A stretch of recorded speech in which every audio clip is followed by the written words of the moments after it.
महाराज विधानसभा के budget सत्र से इस वक्त की एक अहम खबर सामने आ रही है। वसई विरार में स्वास्थ्य और शिक्षा सुविधाओं को लेकर विधानसभा में उठा बड़ा मुद्दा। विधानसभा के बजट सत्र के दौरान वसई विधानसभा की विधायक श्रीमती स्नेहा ताई दुबे पंडित ने सदन का ध्यान वसई विरार शहर में स्वास्थ्य और शिक्षा से जुड़ी गंभीर समस्याओं की ओर आकर्षित किया। उन्होंने कहा कि तेजी से बढ़ती जनसंख्या के कारण मौजूदा सुविधाएं अपर्याप्त साबित हो रही हैं, जिससे आम नागरिकों को भारी परेशानियों का सामना करना पड़ रहा है। विधायक स्नेहा ताई दुबे पंडित ने मांग की कि स्वास्थ्य केंद्रों, उपकेंद्रों और विद्यालयों को तत्काल नगर निगम को हस्तांतरित किया जाए ताकि लोगों को बेहतर और गुणवत्तापूर्ण सुविधाएं मिल सके।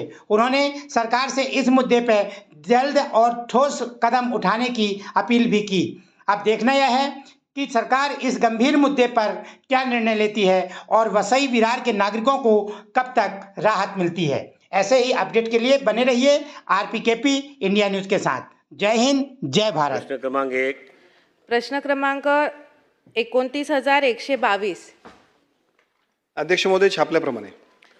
अध्यक्ष महोदय, वसई विरार महानगरपालिकेची स्थापना होऊन 16 वर्ष झालेली आहेत आणि या महानगरपालिकेची लोकसंख्या जवळपास 24 लाख अशी आहे आणि यामध्ये मनपाचे अजूनही एक स्वतःचे रुग्णालय सुसज्ज असं नाही आहे अध्यक्ष महोदय। त्यासाठी आत्ताच निधी शासनाने मंजूर केलेला आहे आणि भारतीय सार्वजनिक आरोग्य मानांकनानुसार महानगरपालिका क्षेत्रात 50,000 लोकसंख्येला एक नागरी प्राथमिक आरोग्य केंद्र आवश्यक असतं अध्यक्ष महोदय।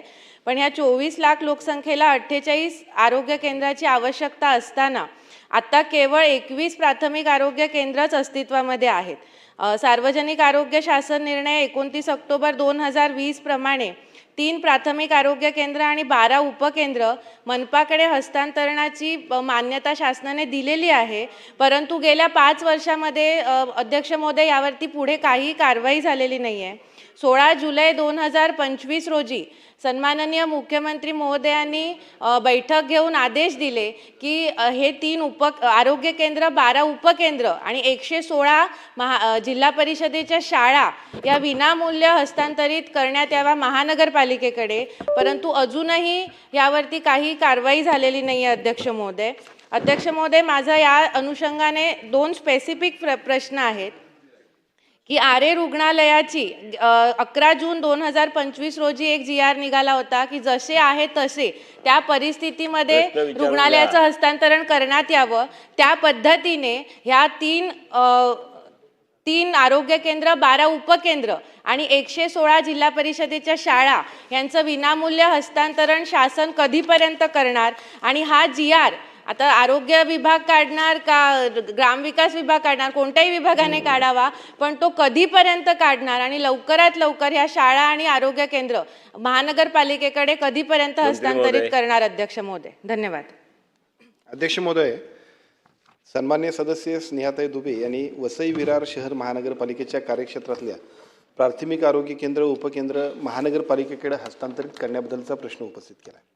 खरं तर त्या सगळ्या आरोग्याच्या सेवा अधिक चांगल्या पद्धतीच्या व्हाव्यात आणि त्या आरोग्याच्याच नाही तर प्राथमिक शिक्षणाचे आणि प्राथमिक आरोग्य केंद्र म्हणजे आरोग्य आणि शिक्षण या दोन्ही विषयांचा जो का हस्तांतरित करण्याबद्दलची एक बैठक राज्याच्या मुख्यमंत्र्यांच्याकडे 16/7/2025ला झालेली आहे। या बैठकीमधल्या निर्देशाप्रमाणे जे काही ग्रामविकास आणि आरोग्याचे संबंधित विषय असतील तर ते महानगरपालिकेकडे वर्ग करावेत आणि वर्ग केल्यानंतर त्याचा संपूर्ण खर्च, तिथली जबाबदारीसुद्धा त्यांनी पेलावी अशा पद्धतीच्या सूचना सन्माननीय मुख्यमंत्री महोदयांनी दिलीत।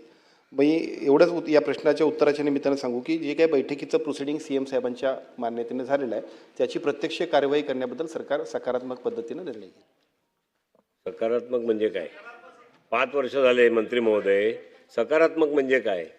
लोकांच्या प्रश्नाला जर इथे न्याय मिळणार नाही तर हे सकारात्मकता काय व्यक्त होणार, कशी व्यक्त होणार? आपण सांगा, मुख्यमंत्री महोदयांनी जुलै महिन्यामध्ये निर्देश दिलेत आणि आपण शासन किंवा स्थानिक स्वराज्य संस्थांमध्ये बाकीची काही लेनदेन ऑन पेपरच होते, ते adjustment of account on paper असतात, त्यामुळे त्याचा निर्णय झाला पाहिजे।